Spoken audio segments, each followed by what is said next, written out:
Assalamualaikum warahmatullahi wabarakatuh. Nah, tadi telah kita saksikan bersama bagaimana pemaparan fakta dan juga analisis serta solusi yang diberikan oleh para pemateri itu luar biasa ya. Dan saya sepakat sekali, saya setuju sekali bahwa fakta yang terjadi saat ini semua adalah akibat dari penerapan ide sistem kapitalis yang ada di tengah-tengah kita.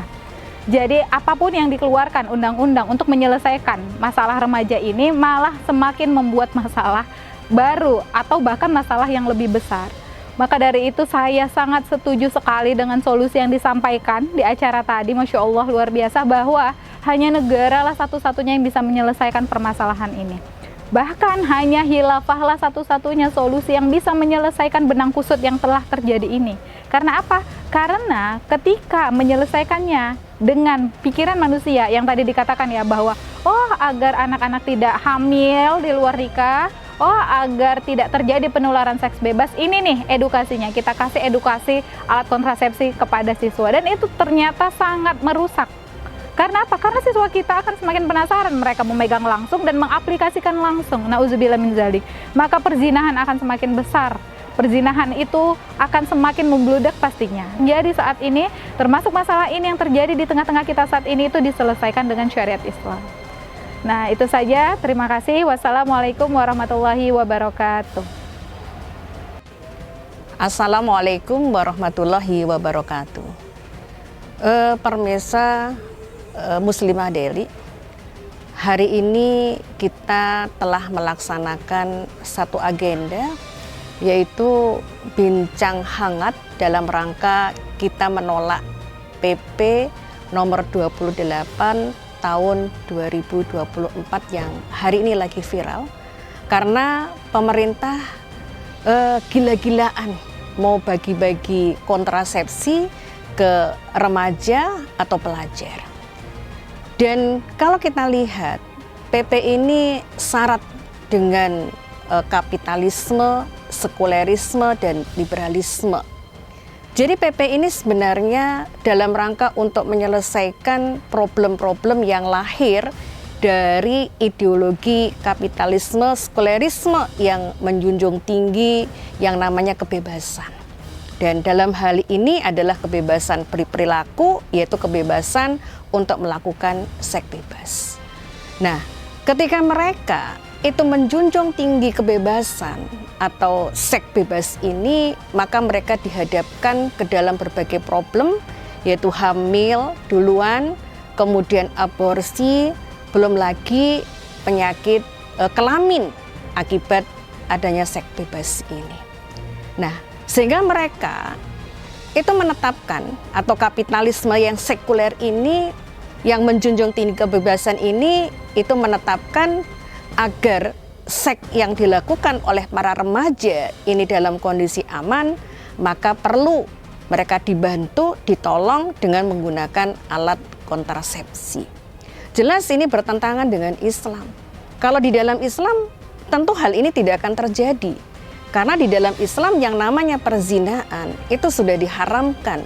Jangankan berzina, takrobu zina saja diharamkan oleh Allah Subhanahu wa Ta'ala.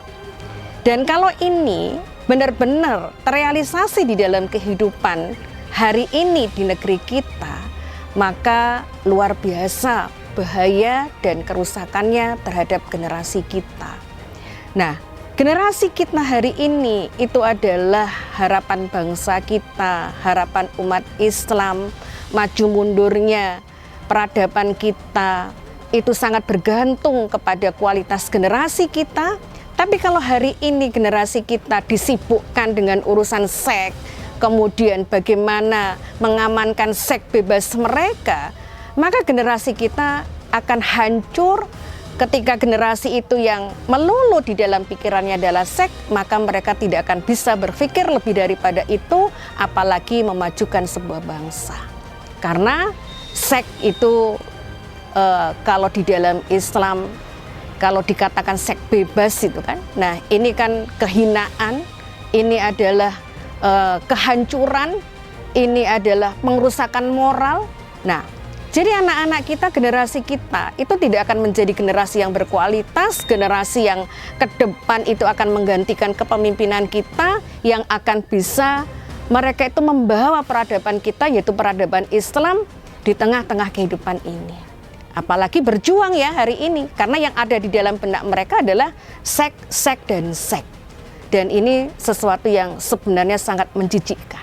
Nah, oleh karena itu, hari ini saya bersama dengan semua peserta yang hadir dalam bincah, baik itu online ataupun offline hari ini, itu menolak keras terhadap pelaksanaan atau terrealisasinya PP nomor 28 tahun 2024 ini, karena merusak generasi kita, menghancurkan generasi kita, dan kita nggak tahu ke depannya seperti apa kalau benar-benar ini direalisasikan oleh penguasa kita. Jadi saya menghimbau, mari kaum muslimin, baik muslimah ataupun kaum muslimin secara umum, baik itu remaja, anak-anak, ataupun dewasa, apapun kedudukan kita, ayo kita rame-rame, kita tolak PP ini, karena PP ini menghancurkan generasi kita. Allahu Akbar. Assalamualaikum warahmatullahi wabarakatuh. Bismillahirrahmanirrahim. Assalamualaikum warahmatullahi wabarakatuh.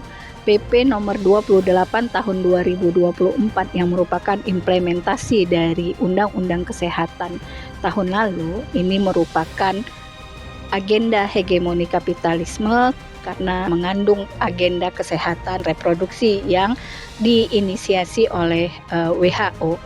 Kalau kita lihat ya, kesehatan reproduksi ini merupakan pelayanan kesehatan yang mengandung spirit liberalisasi perilaku seksual. Kenapa kita katakan bahwa mengandung spirit atau semangat liberalisasi perilaku seks? Karena menyiratkan bahwa setiap orang dapat memiliki kehidupan seks yang memuaskan dan aman, dan bahwa mereka memiliki kemampuan untuk bereproduksi dan kebebasan untuk memutuskan apakah, kapan, dan seberapa sering mereka akan melakukan hal tersebut. Dan layanan aborsi yang berkualitas itu adalah bagian penting dari hak universal atas kesehatan. Ini yang dirilis ya oleh WHO sebagai definisi kesehatan reproduksi.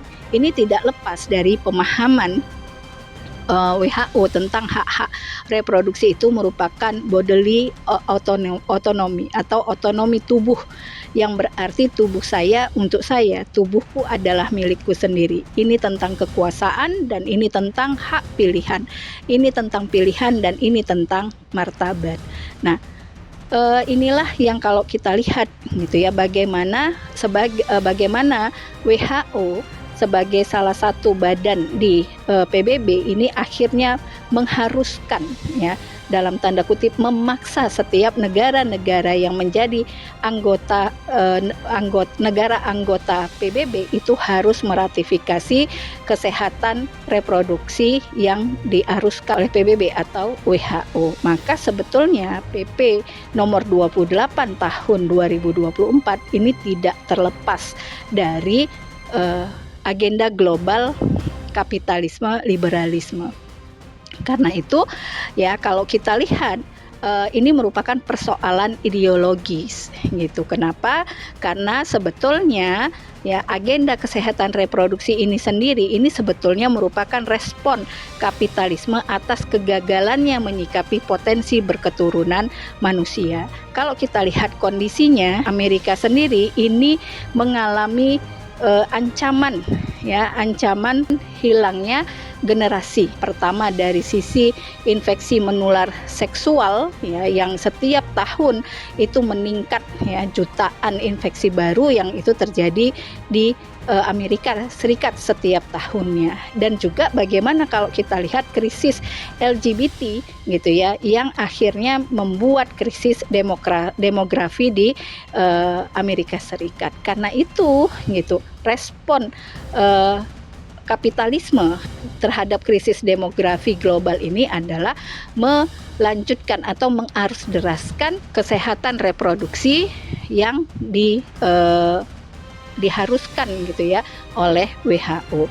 Yang kalau kita lihat kondisinya ini sangat bertentangan dengan Islam ya, dan fakta itu sesungguhnya adalah gambaran dari rusaknya sebuah masyarakat yang tidak yang memisahkan agama dari kehidupan. Karena itu kalau kita lihat tidak bisa kita lawan agenda global kapitalisme liberalisme ini kecuali dengan mewujudkan kekuasaan, mewujudkan sistem politik Islam yang akan di dalam bingkai khilafah Islamiyah yang akan melawan atau menghantam atau menentang rekayasa atau agenda-agenda global di balik agenda apapun gitu. Nah, ini yang harus kita lakukan.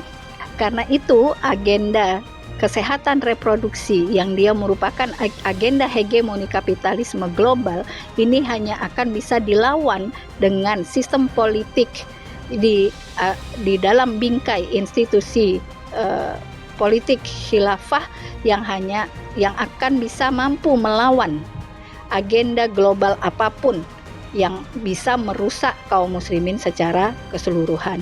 Maka tolak PP nomor 28 tahun 2024 dengan semangat untuk menegakkan khilafah Islamiyah yang akan menerapkan syariat Islam secara kafah.